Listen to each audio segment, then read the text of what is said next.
আসসালামু আলাইকুম রহমতুল্লাহ। শত যত্নের পরও আনারগুলো কালো হয়ে নষ্ট হয়ে গেলে আসলে মন খারাপ লাগে। এই বছর অধিকাংশ মানুষের বাগানেই একই সমস্যা।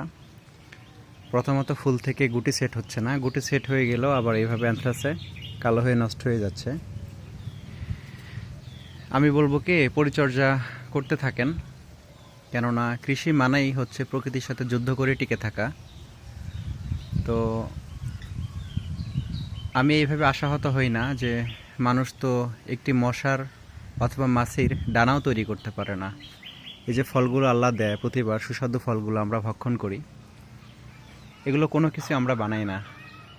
বরাবরের মতো আমরা এবারও চেষ্টা করবো ইনশাআল্লাহ। এবার প্রাকৃতিক দুর্যোগটা অন্য অন্য বারের তুলনায় একটু বেশি, যার কারণে ফলগুলো সেভাবে টিকতেছে না। আমার এই গাছগুলোতে না হলো 200-র বেশি ফল এসেছিল, এখন হাতে গোনা ফল আছে কয়েকটা। তাও যা আছে এর মধ্যে এই যে প্রতিনিয়তই এভাবে নষ্ট হয়ে যাচ্ছে। তো আমি সর্বোচ্চ ব্যবস্থা গ্রহণ করেছি, তারপরেও যদি নষ্ট হয়ে যায় তাহলে আর কিছুই করার থাকে না, চেষ্টা করে যাবে ইনশাআল্লাহ।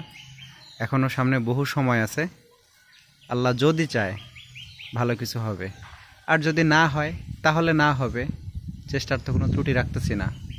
সর্বোপরি বলবো যে আশাহত হওয়ার কোনো কারণ নেই, চেষ্টা করতে থাকেন।